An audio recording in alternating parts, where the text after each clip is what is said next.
Japs bombed Pearl Harbor, they upset our thinking about a great many things, including Alaska. Most people, if they thought of Alaska at all, thought of it as a cold, rugged wasteland, of little value except for its gold, fur, and fisheries. Now, suddenly, it seemed to have considerable additional value, both to us and to the Japanese. And its strategic position was not comforting.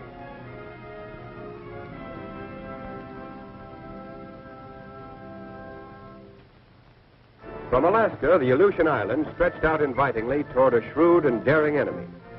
The great Japanese air and naval base at Paramushiro was only 750 miles from Attu. Attu was only 1,200 miles from the mainland of Alaska. And Japs in Alaska would be a direct threat to the west coast of America and also to the interior. Alaska's long and broken coastline was weakly defended. Our bases were few and far between. And our only means of supplying them was by sea or by air.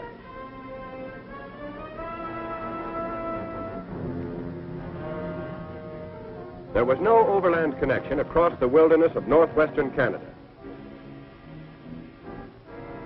Not even a trail.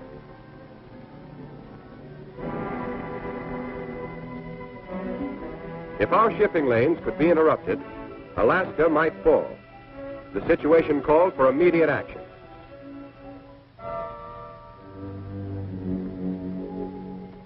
The Canadian government had already carved out a series of 5 airports between Edmonton, Alberta, and Whitehorse, Yukon Territory. And there were other fields in Alaska between the Yukon border and Fairbanks. With Canada's consent, the United States War Department decided to build a military highway from Rails End at Dawson Creek, British Columbia, to Fairbanks, Alaska, to link up and supply these airfields and to provide emergency access to Alaska for troops and materiel. This highway would extend roughly 1,500 miles, about the distance from Washington to Denver. The frontier town of Dawson Creek saw the arrival of the 1st Army Engineer Troops in March 1942.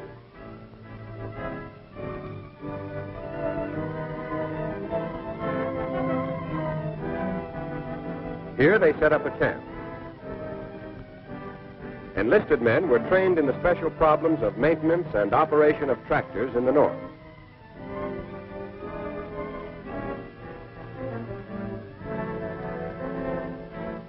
Their stiff workouts in sub-zero weather over the surrounding hills soon produced skilled cat skinners.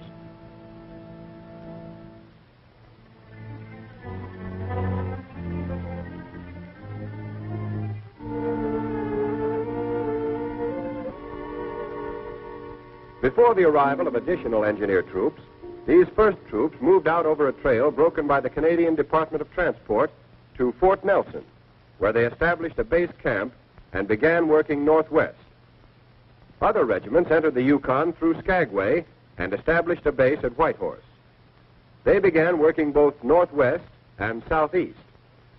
Still other regiments entered Alaska at Valdez and moved up to a point in the interior. From here, they began working toward Fairbanks and toward the Yukon border. In all, there were 7 engineer regiments, or about 10,000 men. Their immediate job was to break through a pioneer road, a road without frills, but a road which could be used to supply the airfields and to construct a permanent road later.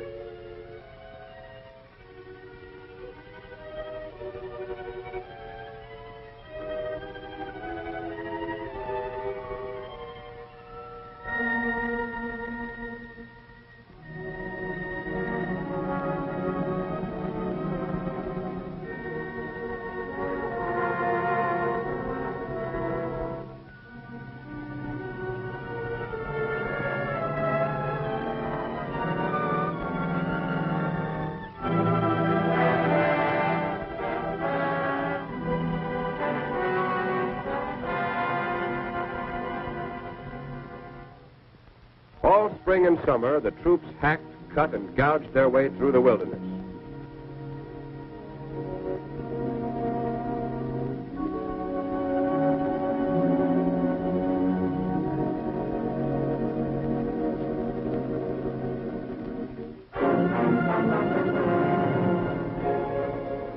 There were colored as well as white troops. Both did their full share.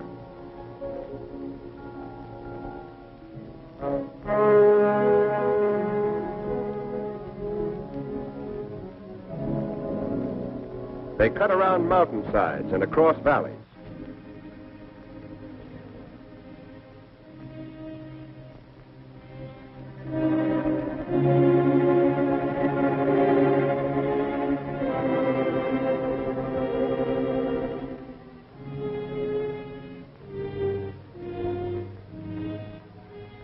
They corduroyed and filled over swampy ground.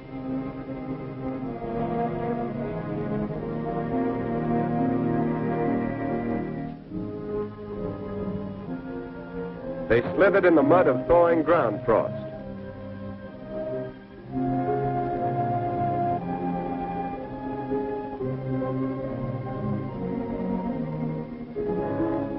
They built culverts over brooks and small streams.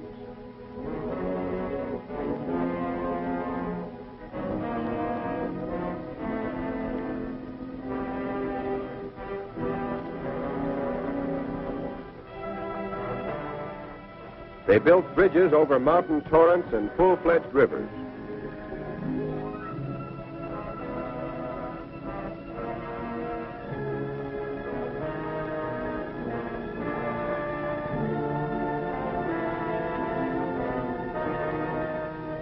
Finally, on the 20th of November, 1942, 8 months after the first troops plunged into the northern bush, the Pioneer Road from Dawson Creek to Fairbanks was officially opened. The freight rolled through.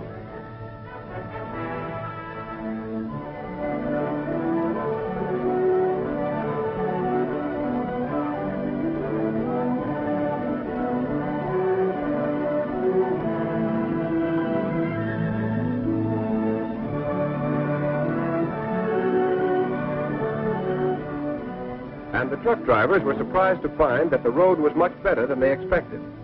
In fact, considering its length, more than 1,500 miles, the difficulties of terrain and climate, and the remarkably short time of construction, it was one of the wonders of the modern world.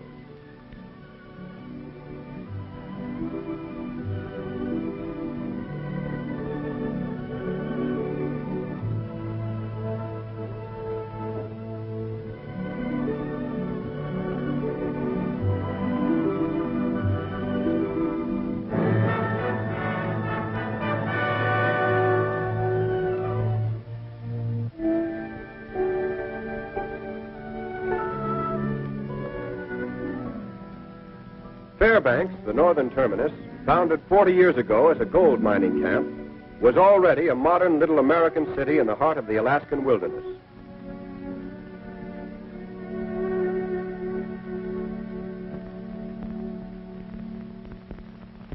Of course, the highway was still largely a winter road, usable in some sections only when the ground was frozen.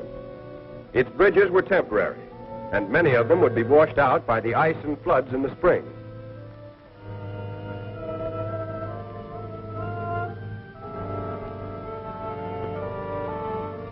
Even during the winter, bridges over active streams were sometimes covered by ice, and logs had to be laid across them and cemented in place by water to keep the trucks from breaking through.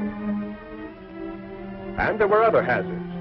Active springs built up mounds of ice that had to be fought constantly.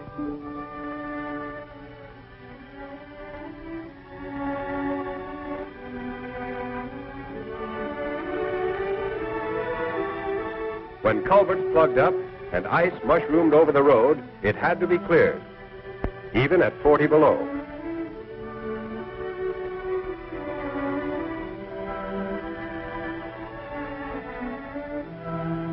Or a truck might stall in a rut or ditch where ice was forming, and while the driver went for help, it would be frozen fast. At many points, the grades were too steep, especially when they became icy.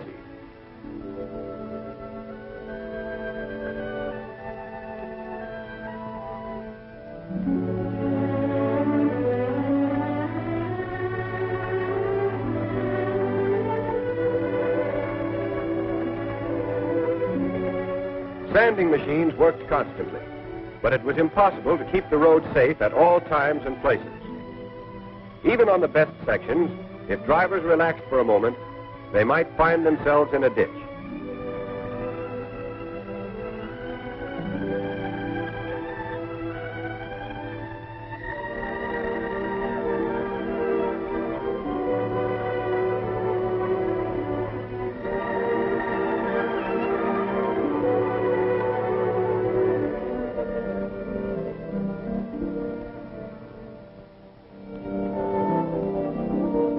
Tow cars worked the clock round, patrolling up and down the highway, dragging trucks out of trouble whenever they found them.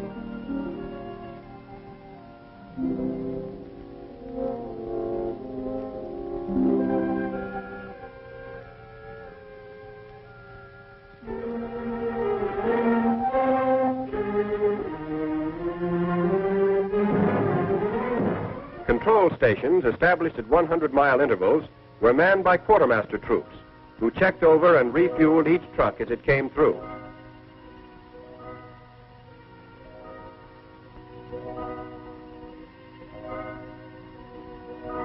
Troops had to repair and service their equipment as best they could.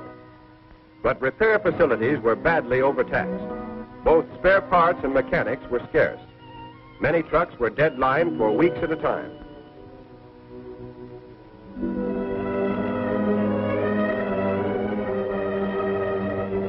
At the start, troops working on the highway had only tents for living quarters.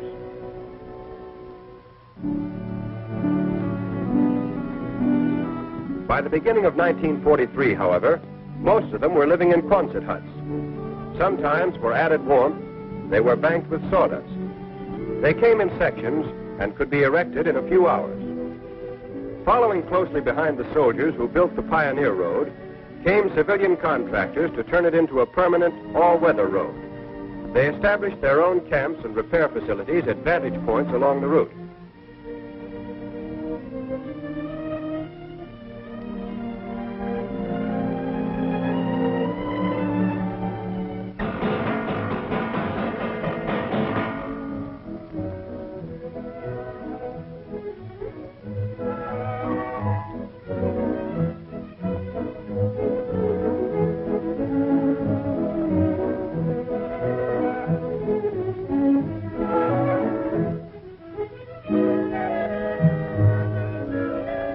There were Public Roads Administration surveyors to relocate and improve the alignment of the road.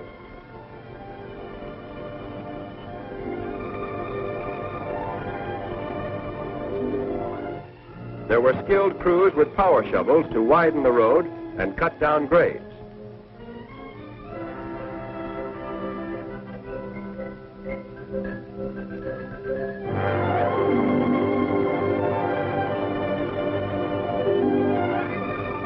There were crews with trucks to haul gravel from the borrow pits, which were opened all up and down the highway.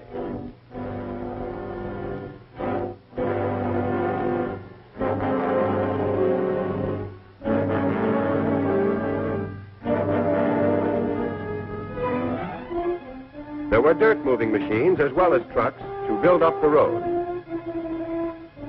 There were bulldozers to spread and pack the gravel.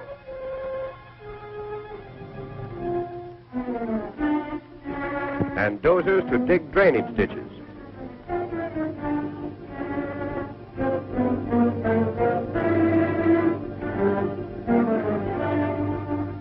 There were motor graders to smooth the surface. There were skilled structural workers and carpenters to build permanent bridges, replacing the temporary ones of the engineers.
ice formed in lily pads on the rivers, strange new patterns in steel rose against the cold northern sky.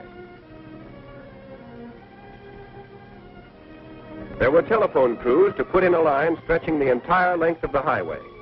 The Signal Corps directed the work, and its men did the pioneering.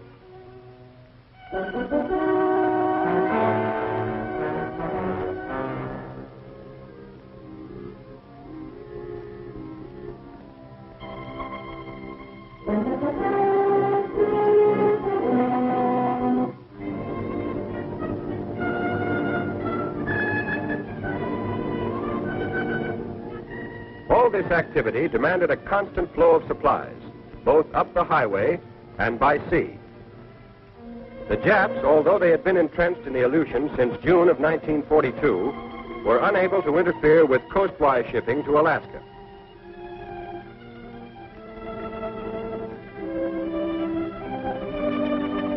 So it was possible to increase the volume of supplies moving in through Skagway.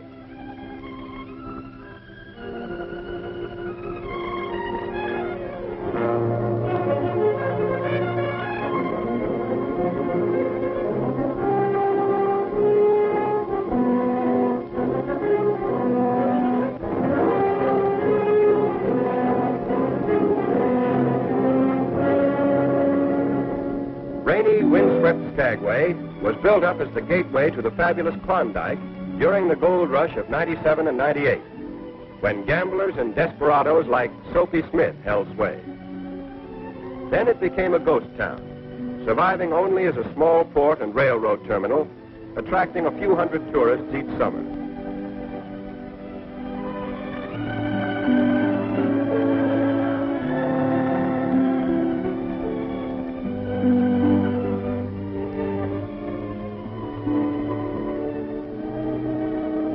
Suddenly it came to life again as a transfer point for troops and supplies for the Alaska Highway. Port facilities were improved and enlarged. The wharf was extended.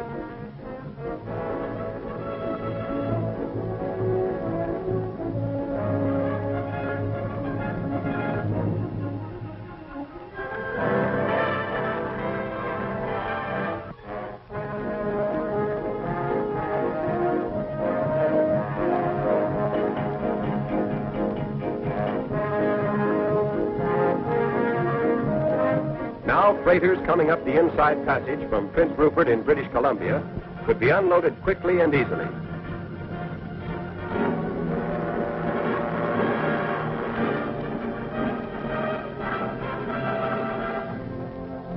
Barges could be beached and unloaded at low tide.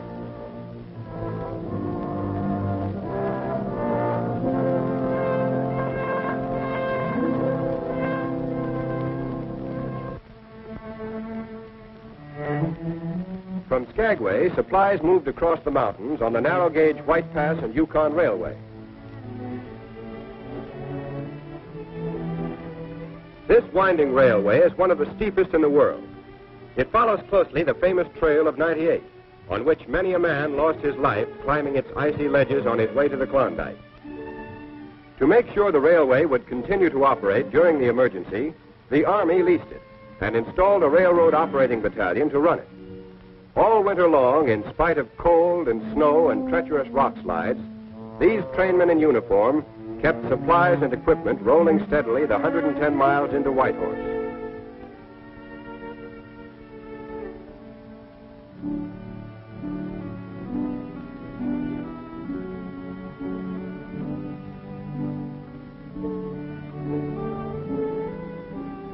As an example of the railroad troops' devotion to duty, one engineer was awarded the Soldier's Medal for risking his life to save a train from destruction.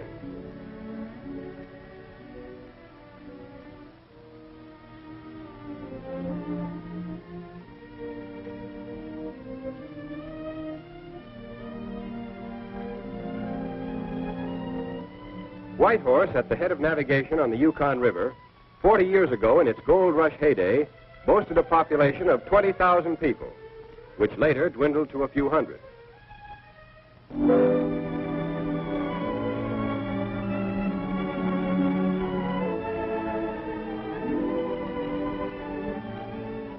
Now it was reawakening to the unfamiliar voices of soldiers and truck drivers and cat skinners.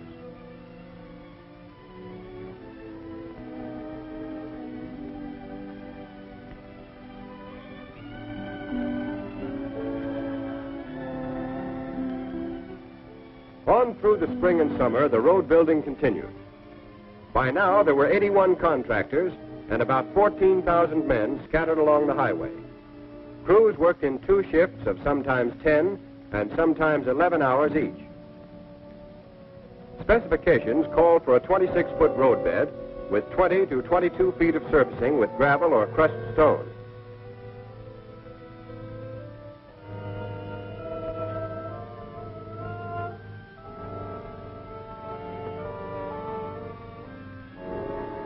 And in addition to the highway itself, an important supplement was being built, the Haines Cutoff.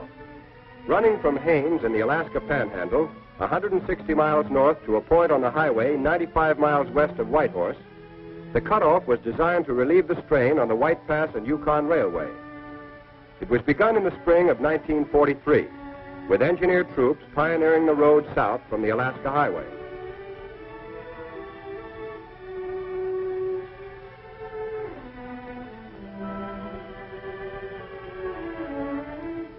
At the same time, civilian contractors started north from Chilkoot Barracks, an early military post which lay just outside the village of Haines.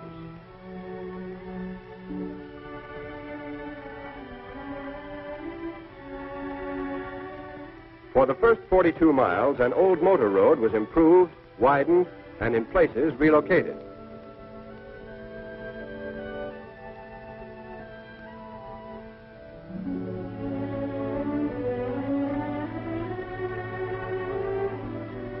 On its way to the Alaska-Yukon border, this road wound through spruce and poplar forests, over cold mountain streams, and through a sleepy Indian village.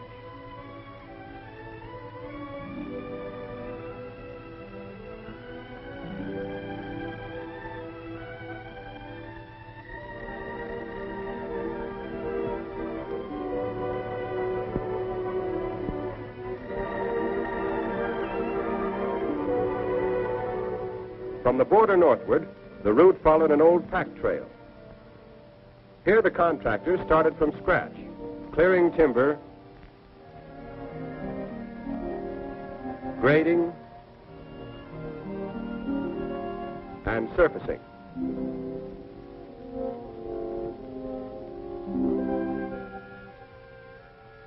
On reaching the pioneer road of the engineers, the civilian crews continued along it, improving and widening it all the way to the main highway.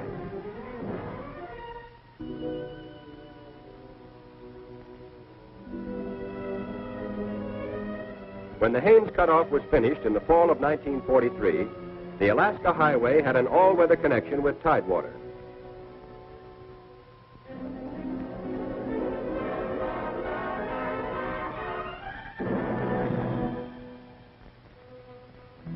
As the highway and the cutoff were nearing completion, so were the emergency flight strips being built by the Canadian Department of Transport and the United States Army Engineers.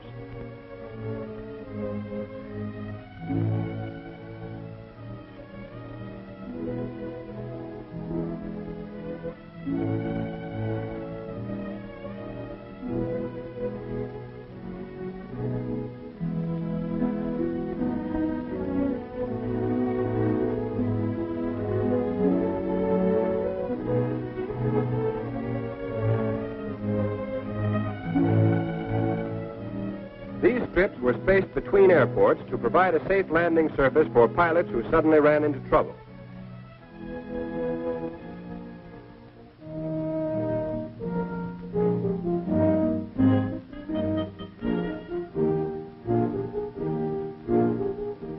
In addition, the engineers were improving the airports themselves.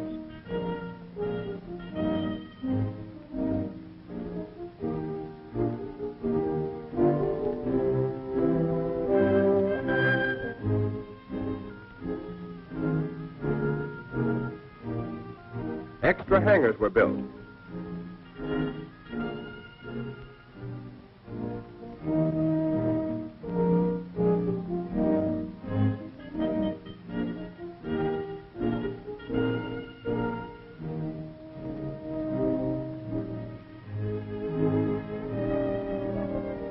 runways and aprons were added.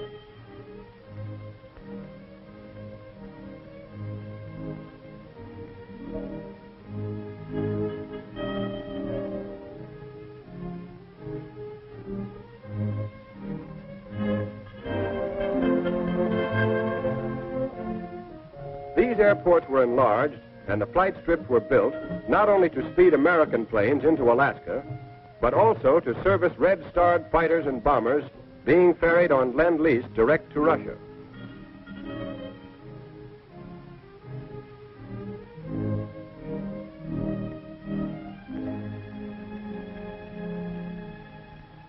At the same time, most of the 86 major bridges on the highway were being finished.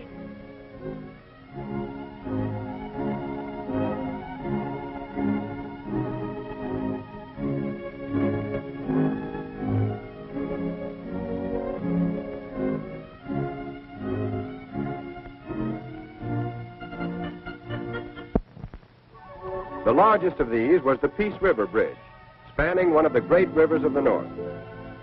Near the southern end of the highway, the bridge is 2,275 feet long, with 2 suspension towers reaching 200 feet high, and a concrete deck 24 feet wide. The bridge was officially opened in August 1943.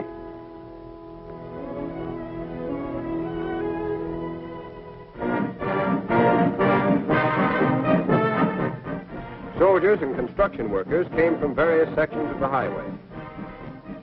There were officers and officials representing both the United States and Canada. There were speeches.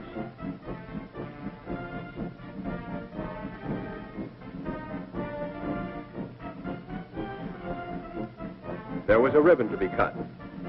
But the crowd didn't need to be told of the importance of the occasion. The towering bridge itself was ample evidence of the new day dawning in the North.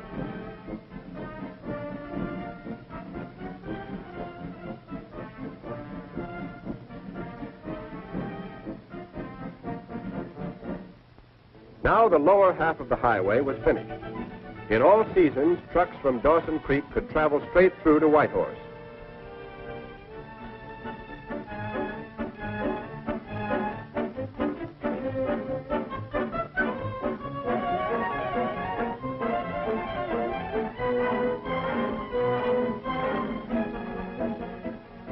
At intervals of about 100 miles, there were relay stations where the trucks were checked over and refueled.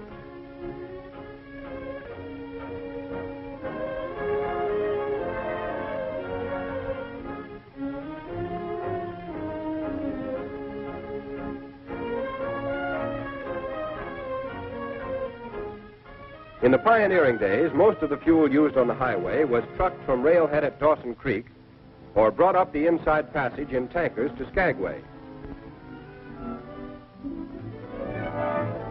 But with the completion of the Canal project, with its refinery and network of pipelines, the Alaska Highway had its own fueling system.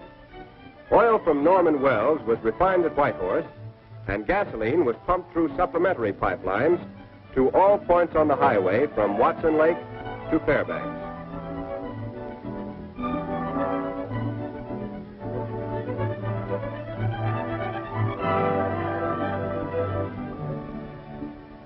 By October 1943, there was only one gap left in the highway.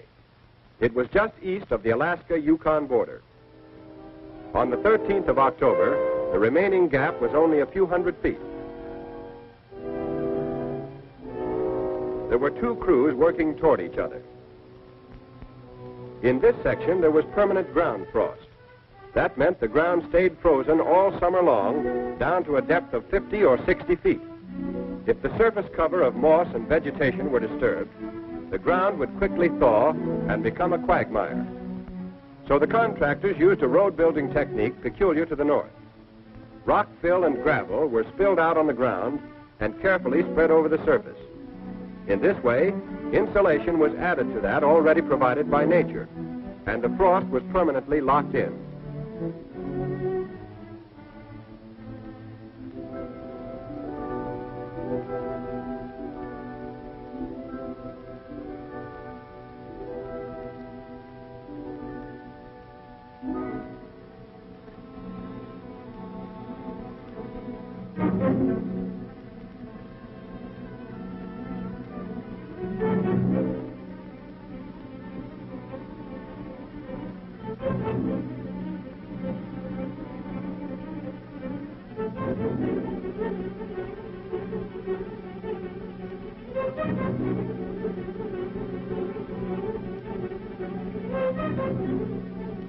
When the end was in sight, the truck drivers and cat skinners, the foremen and superintendents felt the growing excitement.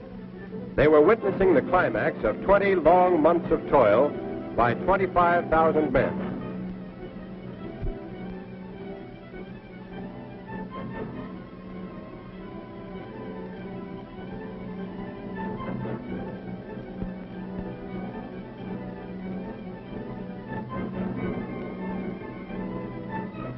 It was 6 o'clock. The sun was down.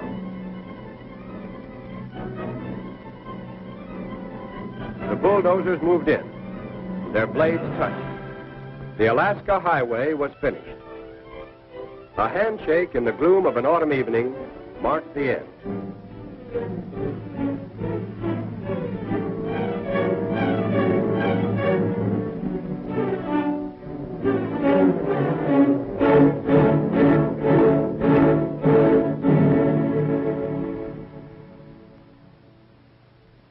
This is the road these men built.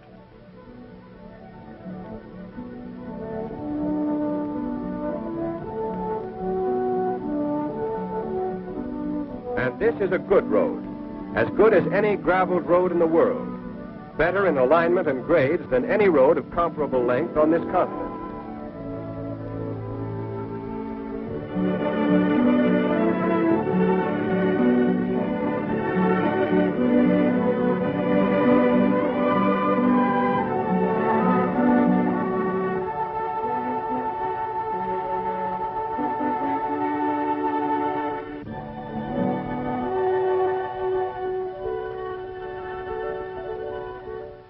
But the Alaska Highway is much more than a road, much more than a brilliant construction feat. It is the backbone of our military position in the far northwest. Its smooth surface provides a safe, all-weather route for trucks and cars from the transportation network of southern Canada to the interior of Alaska. Through the 1,600 miles of integrated canal pipelines, fuel to supply the road, the airports, and the flight strips is readily available. Now we can press home the attack.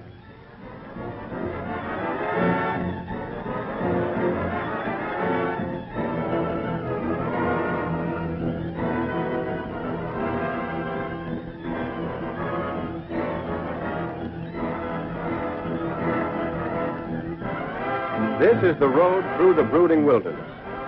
This is the wedge which has pried open the last great frontier of America. The key which has unlocked the treasure chest of Alaska and the Canadian Northwest.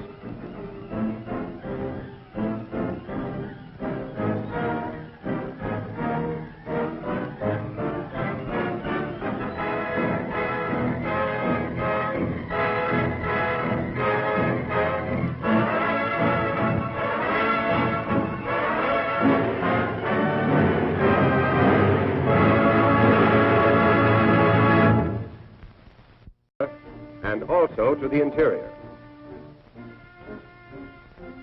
Alaska's long and broken coastline was weakly defended. Our bases were few and far between. And our only means of supplying them was by sea or by air.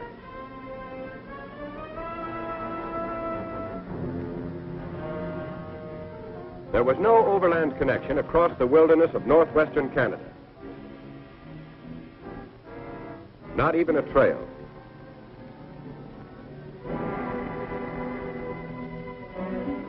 If our shipping lanes could be interrupted, Alaska might fall. The situation called for immediate action.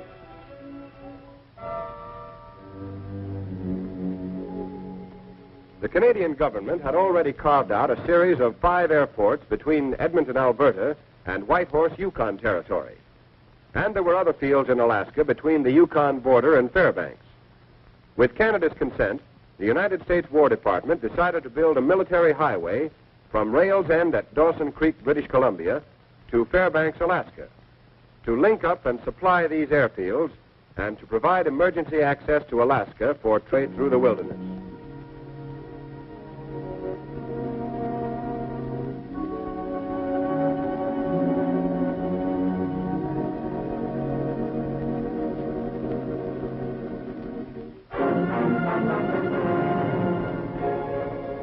There were colored as well as white troops. Both did their full share.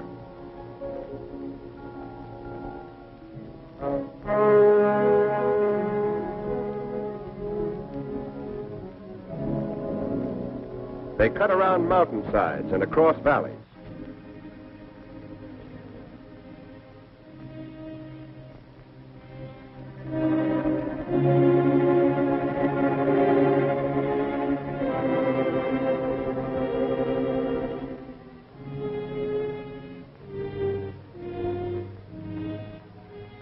They corduroyed and filled over swampy ground.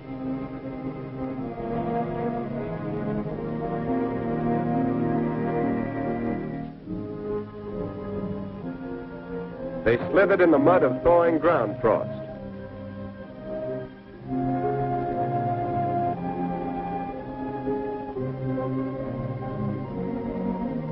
Troops and materiel. This highway would extend roughly 1,500 miles, about the distance from Washington to Denver.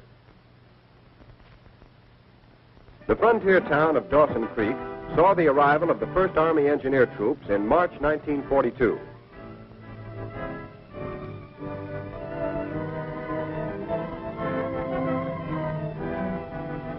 Here they set up a camp. Enlisted men were trained in the special problems of maintenance and operation of tractors in the north.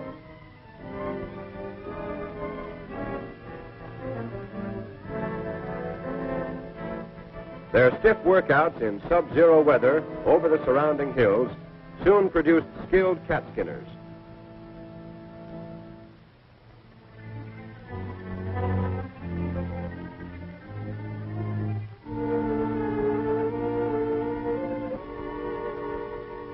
Before the arrival of additional engineer troops, these first troops moved out over a trail broken by the Canadian Department of Transport to Fort Nelson, where they established a base camp and began working northwest. Other regiments entered the Yukon through...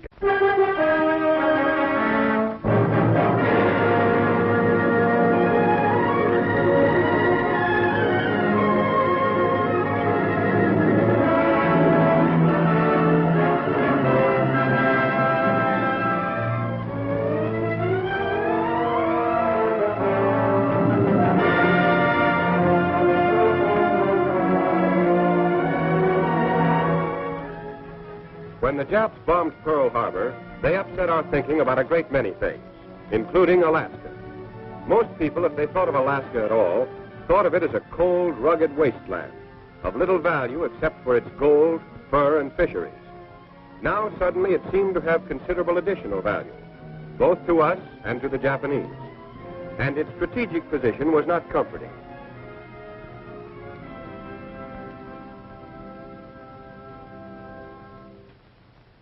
From Alaska, the Aleutian Islands stretched out invitingly toward a shrewd and daring enemy. The great Japanese air and naval base at Paramushiro was only 750 miles from Attu.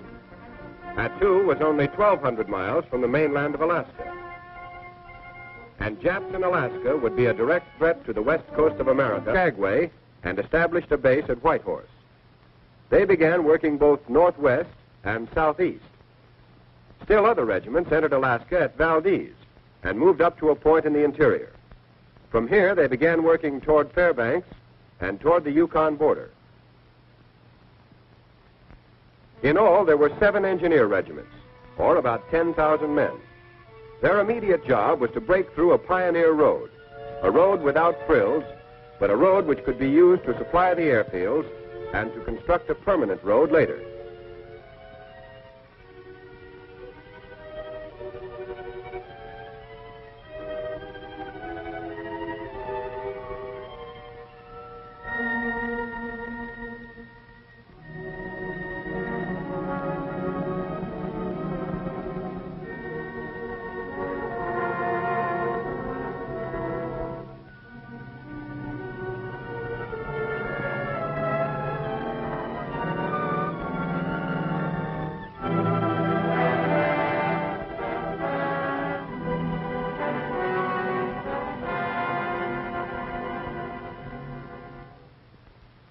spring and summer, the troops hacked, cut, and gouged their way